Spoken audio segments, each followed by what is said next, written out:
성경에는 의외로 잔치라는 말이 참 많이 나옵니다.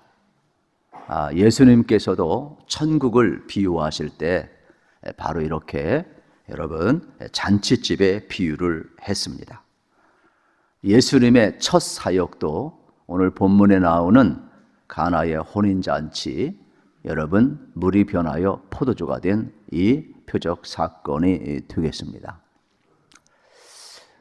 교회 다니는 사람은 요한복음 2장을 모르는 사람은 없을 겁니다. 요한복음 2장, 이 가나의 혼인잔치는 결혼식에서도 그렇고 신앙생활하면서도 그렇고 교회 다니는 사람은 전부 다 압니다. 물이 변하여 포도주가 되었다. 다 알죠. 왜요? 우리의 바람이거든요. 우리의 인생도 정말로 부족한 것이 많은데 좀 채워져서 변화되어서 행복하고 기쁘고 이렇게 축제와 같은 인생이 일어나길 원하는 거예요. 그렇기 때문에 본능적으로 우리는 요한복음 2장을 잘 기억할 수밖에 없어요. 실질적으로 성지순례를 가보면 여러분 대부분 전 세계에서 오는 사람들이 이 성경에 나와 있는 그대로 이 가나에 있는 교회에 가서 가나 교회가 되겠죠? 저 아프리카 가나가 아닙니다. 절대로 무식한 생각을 하면 절대로 안 됩니다. 실질적으로 이러한 일이 많이 벌어졌어요. 스포츠 중계할 때 앵커들이 성경에 나오는 저 가나 이렇게 이야기를 하더라고요. 어쨌든 간에 그런 분은 없기를 바라고요. 그래서 이 성지순례 가가지고 실질적으로 결혼식을 합니다. 지금도. 그리고 거기에 가면 또 하나 벌어지는 일이 있는데 그게 뭐냐? 이 포도주를 판매를 해요. 그래서 많은 분들이 거기에서 이제 포도주를 사와가지고 성찬식도 하고 마시기도 하는데 사실 질이 좀 떨어지는 겁니다. 웬만하면 안 사는 게 좋습니다. 어쨌든 흉내만 내고 있는 것이죠. 이것을 여러분에게 팁으로 좀 드리는데 실질적으로 여러분 그 당시 이스라엘 백성들 이 혼인잔치는 1년간 준비한다고 보시면 돼요. 맨 처음 결혼을 어떻게 준비하느냐? 이제 여자의 집에서 정혼식을 해요. 그리고 신랑이 여자의 집에 옵니다. 그리고 정혼식을 하고 서로 약속을 하는 거예요. 대신 이제 신랑과 신부가 정혼식을 하고 양 집안에 정혼식을 하지만은 합방은 할 수가 없어요. 육체 관계는 가지면 안 되는 거예요. 그리고 나서 이제 신랑이 자기 집으로 돌아가요. 그리고 1년 동안 함께 살 집을 만드는 겁니다. 그리고 나서 어떻게 하느냐? 이제 1년 후에 일주일간 결혼 예식을 하게 되는 것이죠. 우리 요한복음 14장에 보면 예수님께서도 생뚱맞게 뭐라고 그래요? 내가 너희를 위하여 처소하를 예비하러 간다 그러는데 이 개념이에요. 신랑이 신부를 위하여 함께 살 집을 마련하러 아버지께로 간다. 그러한 개념에서 나온 내용이 되겠습니다. 놀랍게도 성경은 결혼 이야기로 시작해서 결혼 이야기로 끝납니다. 창세기에 보면 하나님이 아담을 만드십니다. 하와를 만드십니다. 서로 돕는 배필로 한 가정을 이루십니다. 에덴의 즐거움도 잠시 어떻게 됩니까? 타락한 마귀가 뱀의 속에 들어가서 결국은 꼬이게 되고 하나님이 금하신 선악의 열매를 먹고 죄가 들어와서 관계가 파괴돼 행복이 파괴돼요. 그래서 에덴에서 추방되는 거예요. 그런데 요한계시록은 어떻게 되느냐? 요한계시록은 장차 신랑 되신 우리 주님께서 오셔서 우리의 모든 관계를 회복하시고 우리 그리스도의 신부, 그리스도 안에서 신부된 우리와 함께 결혼하는 거로 요한계시록이 끝나는 거예요. 새 하늘과 새 땅이 열리고 있음을 이제 우리가 볼 수가 있습니다. 이러한 결혼에 가장 정밀하게 다룬 사건이 뭐냐? 오늘 본문 요한복음 2장이 되겠습니다. 가나의 혼인잔치가 되겠습니다. 신학적으로는 물이 변하여 포도주가 되었다. 이거를 표적이라고 이야기를 합니다.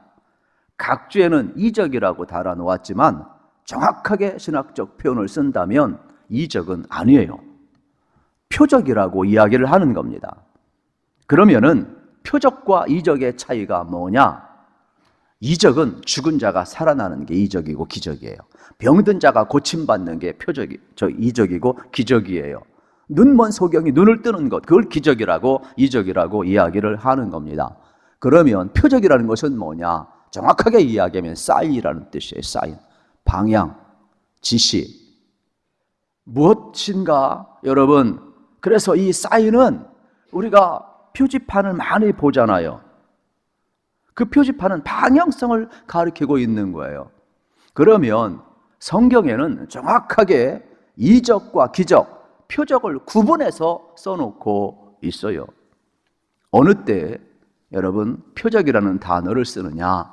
그것은 예수 그리스도의 죽음을 가리킬 때, 예수 그리스도의 십자가의 길목을 향하는 것을 가리킬 때 그것을 표적이라고 사인으로 쓰고 있음을 우리는 알게 되는 것입니다. 예를 들어서 성경에 요나의 기적이라고 하지 않습니다. 요나의 표적이라고 이야기를 합니다. 왜냐하면 큰 물고기 속에 요나가 3일간 들어갔다가 다시금 토해내고 산 사건은 예수님의 뭐예요? 십자가와 고난을 예표하는 그러한 표적이라고 이야기하지 절대로 이적이라고 기적이라고 하지 않습니다. 그리스도의 죽으심과 고난을 말할 때 표적이라는 말을 쓰는 것입니다.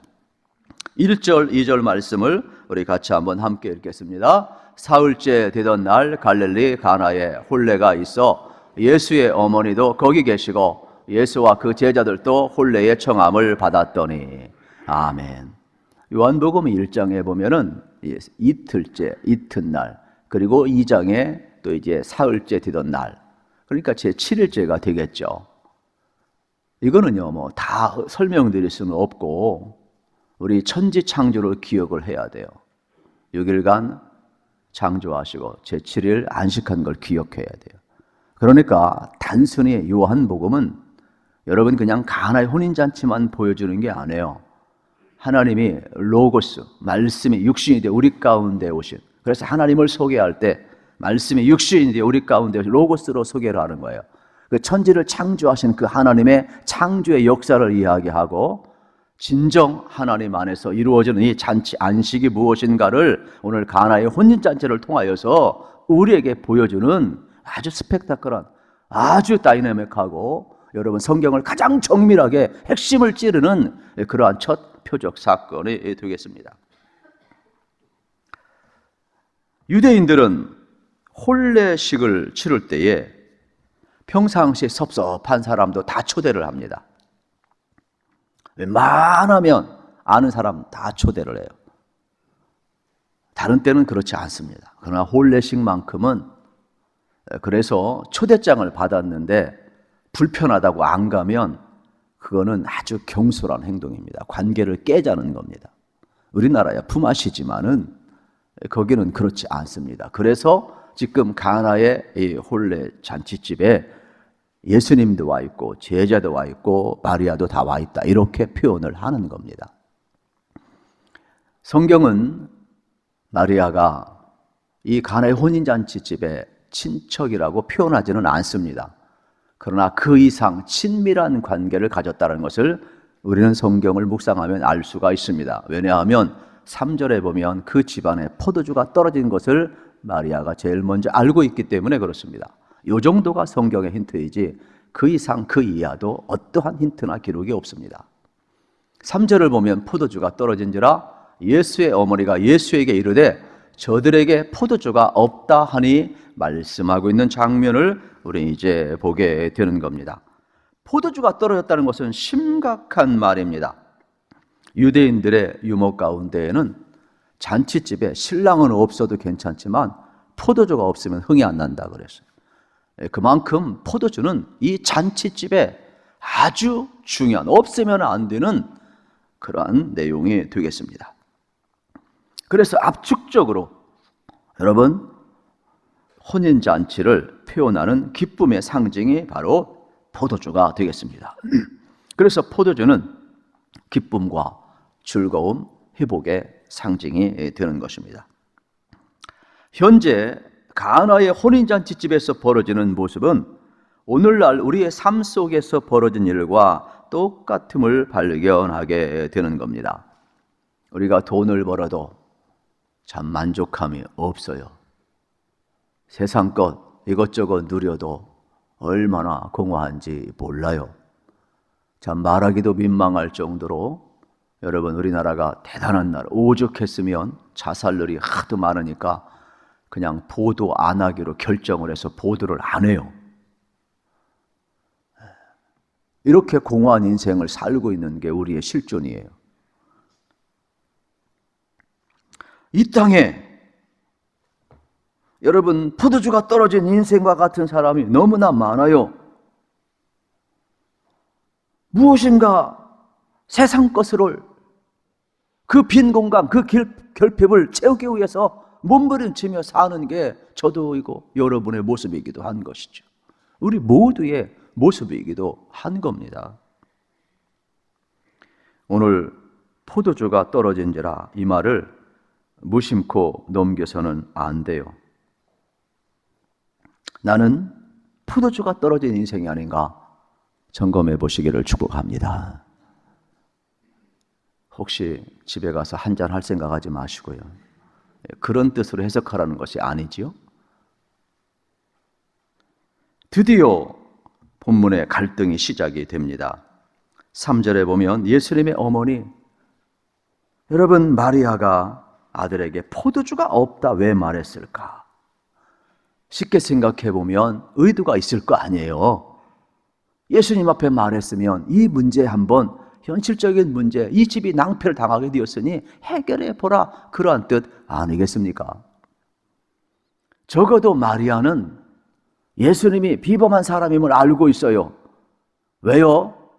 자기가 요셉과 합방을 해서 태어난 존재가 아닌 걸 알아요. 천사의 수태고지를 알아요. 성령으로 잉태된 것을 알아요.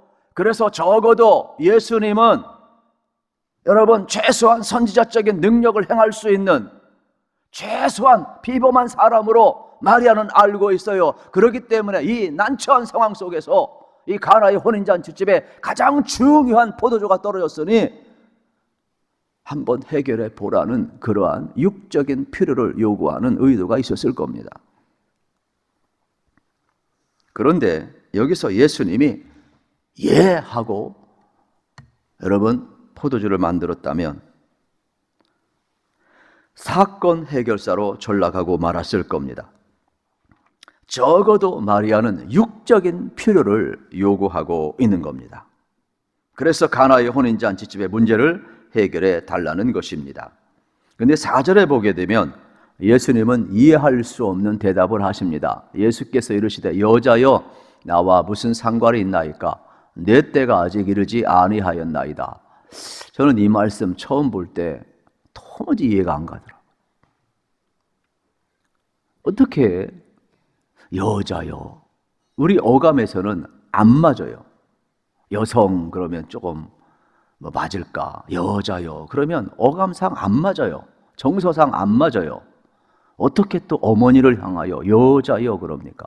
우리의 정서이고 실질적으로 원어에는 귀나이 그랬어요. 이거는 품격 있는 단어예요. 무시하는 단어가 아니라 품격 있는 단어로 부르는 내용이 되겠습니다. 그러면 마리아를 향하여 귀나이 한 것은 무시한 단어가 아닐진데 이 내용은 뭘 의미하느냐? 이제 예수님이 공적으로 자기가 누구인가를 드러내는 공식적인 선언이 된 겁니다. 그러면서 예수님은 이 사건을 계기로 해서 이제 공생의 한복판에서 자기가 여러분 단순히 이 땅의 문제를 해결하기 위해서 온 존재가 아니라 하나님의 아들 메시아로 왔음을 공식 선언하는 귀나이라는 단어를 선포하고 있는 거예요. 그러니까 예수님의 자기 선언이 되겠습니다. 또 하나 우리가 이해할 수 없는 것은 이것이 나와 무슨 상관이 있나이까? 내 때가 아직 이르지 아니하였나이다 라는 말씀이 되겠습니다. 지금 현장의 필요를 채워달라는 말의 요청을 예수님이 단호하게 거절합니다. 그러면서 또 예수님은 자신이 메시아로 온 것을 드러내면서 여러분 어떻게 합니까? 이 문제를 예수님의 방식으로 또 풀어가고 있음을 우리에게 보여주고 있는 것입니다. 오늘 우리도 마찬가지가 되겠지요. 우리가 예수를 믿고 있지만, 교회 나오고 있지만은 정말로 예수님을 나의 구주, 하나님의 아들, 메시아로 바라보고 믿기보다는 내 결핍, 내 현실의 문제를 해결하는 이러한 마리아와 같은 입장에서 육적인 요구를 원하는 태도가 있을 수 있다는 사실이에요. 그런데 예수님은 육적인 문제 해결을 원할 때 내 때가 아직 이르지 아니하였다 말씀을 하고 있어요. 그러니까 예수님이 이 때라고 말씀하는 것은 요한복음에 많이 나옵니다. 그런데 거의 다 7번 이상 나오는데 예수님이 사용한 내 때라는 말은 전부 다 구속사역과 연결될 때 사용하는 단어예요. 우리는 현실 요구를 필요할 때 쓰는 단어이지만은 예수님이 내 때라고 이야기할 때는 철저하게 예수님의 죽으심과 예수님의 십자가 구속을 지향하고 있는 겁니다. 예수님께서 단순히 땅의 문제를 해결하기 위해서 온 것이 아니라 십자가에 죽으러 왔다 할 때 쓰는 단어가 바로 내 때라, 이러한 말씀이 되겠습니다. 왜 예수님이 십자가에 죽어야 합니까? 그래야만이 아버지의 뜻이 이루어지고 인류의 구속이 이루어지기 때문에 그렇습니다. 5절, 6절 말씀도 우리 함께 읽어보겠습니다. 그의 어머니가 하인들에게 이르되 너희에게 무슨 말을 하시든지 그대로 하라 하니라. 거기에 유대인의 정결 예식을 따라 두세 통들은 돌 항아리 6이 놓였는지라. 아멘. 여러분, 지금 하인들에게 마리아가 말을 해요. 예수님이 시키면 그대로 하라, 이러한 말을 하고 있어요. 그런데 6절에 보면 거기에 돌 항아리 몇 개가 있다고 그랬어요? 6개가 있다고 그랬어요. 제가 퀴즈를 냅니다. 이 돌 항아리에 물이 들어있을까요? 물이 없을까요? 어떻게 잘 알아요? 채워야 되니까. 맞습니다. 여러분 7절에 보면 힌트가 나와요. 예수께서 그들에게 이르시되 항아리에 물을 채우라 하신즉 아구까지 채우니라 그랬어요. 이미 유대인들은 여러분 잔치집에 들어갈 때 손과 발을 씻어야 돼요. 외출하고 돌아왔을 때 손과 발을 씻어야 돼요. 그렇기 때문에 이미 잔치집에 다 써버린 거예요. 거기 있는 사람들이. 힌트를 볼 수가 있죠. 그래서 거기에 채우라. 물론 있어도 채우라면 채우면 되겠지만 그러나 주님이 그렇게 몰상식한 분이 아니잖아요. 이미 다 써버린 거예요. 거기에 지금 채우라고 말씀하는 장면을 우리는 볼 수가 있는 것입니다. 그러면 이 항아리는 여러분 무엇을 의미하느냐? 구약 율법 전체를 아우르고 있는 상징적인 내용이 되겠습니다. 마가복음 7장 1절부터 7절에 보면 유대인들의 전통이 나오는데 그게 뭐냐? 항아리에 여러분 물을 채워놓고 집에 들어오고 또 손발을 씻게 되는 거예요. 또 외출해서 멀리 여행을 갔다 왔을 때 반드시 깨끗이 씻어야 되는 예식이 있어요. 음식도 손을 씻고 먹어야 되는 겁니다, 여러분. 그러면 유대인들의 정결 예식은 무슨 의미가 있냐? 물로 씻음으로 죄를 씻는 예식이 있는 거예요. 그러면은 예수님께서 여러분 이 형식적으로 물로 씻어서 죄를 씻는 이러한 예식은 온전히 여러분 더러운 것을 씻을지 모르지만 죄 문제는 해결할 수 없잖아요. 그러니까 예수님께서 물이 변하여 포도주게 되어간 것은 율법을 완성하시기 위해서 오신 거예요. 우리의 죄를 여러분 완전히 씻어주시기 위해서 물이 변하여 포도주가 되게 한 사건은 예수님의 율법을 완성하기 위해서 온 사건임을 우리에게 가르쳐주는 핵심적인 내용이 되겠습니다. 그래서 8절, 10절에 보면 이제는 떠서 연회장에게 갖다 주라. 하심에 갖다 주었더니 연회장은 물로 된 포도주를 맛보고도 어디서 났는지 알지 못하되 물떠온 하인들은 알더라. 연회장이 신랑을 불러 말하되 사람마다 먼저 좋은 포도주를 내고 취한 후에 낮은 것을 내거늘 그대는 지금까지 좋은 포도주를 두었도다 하니라 말씀하고 있습니다. 하인들이 여러분 연회장에 가다 떠주었어요. 연회장이 맛을 보고 깜짝 놀래요. 그래가지고 신랑을 불러요. 이게 도대체 어떻게 된 일이냐? 보통 집은 처음에 상품을 내고 점점 취하고 나면 하품을 내는데 처음이나 끝이, 오히려 끝이 더 좋구나. 감탄을 연발을 해요. 신랑도 모르고 여러분 연회장도 모르고. 그런데 성경은 뭐라고 해요? 물떠온 하인들은 알더라. 할렐루야. 어느 때요? 예수님 말씀에 순종하실 때. 기적은 일어나는 거예요. 여러분, 오늘 성경 속에서 우리에게 전해주는 이 내용은 철저하게 이 땅의 문제, 여러분 이 가나의 혼인잔치 속에서 물이 변하여 포도주가 된 이 기쁨을 누가 아느냐? 예수님이 하신 일, 순종한 사람은 아는 거예요. 이게 바로 기쁨의 역사가 회복되는 비밀이 되겠습니다. 우리는 이 땅의 것으로 채워지면, 이 땅의 문제를 해결하면 참만족과 행복이 올 것이라 생각을 합니다. 그러나 여러분, 세상 것으로 채우면 돈도 성공도 명예도, 여러분 세상의 그 어떠한 활락도 결국 다 목마를 수밖에 없어요. 영원한 것이 없어요. 우리 인생은요, 예수님으로 채워야 되고, 여러분의 인생의 놀라운 변화는 예수님 안에 있어요.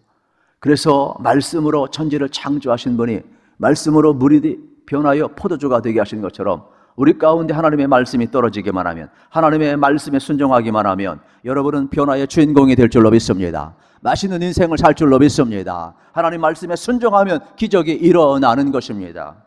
그래서 오늘 우리는 예수님으로 채워져야 영혼의 만족과 기쁨이 있는 것입니다. 예수님이 우리 속에 본질적으로 충만한 것 외에 인생의 문제를 해결할 수는 없습니다.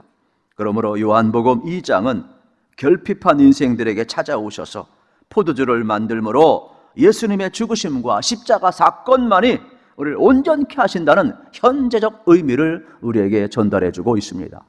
여러분 안에 예수님으로 충만하셔서 여러분들이 물이 변하여 포도주가 되는 것처럼 정말로 변화된 인생을 살아가고 맛있는 인생을 살아가는 존귀한 주의 백성들이 다 되시기를 우리 주님의 이름으로 축복합니다.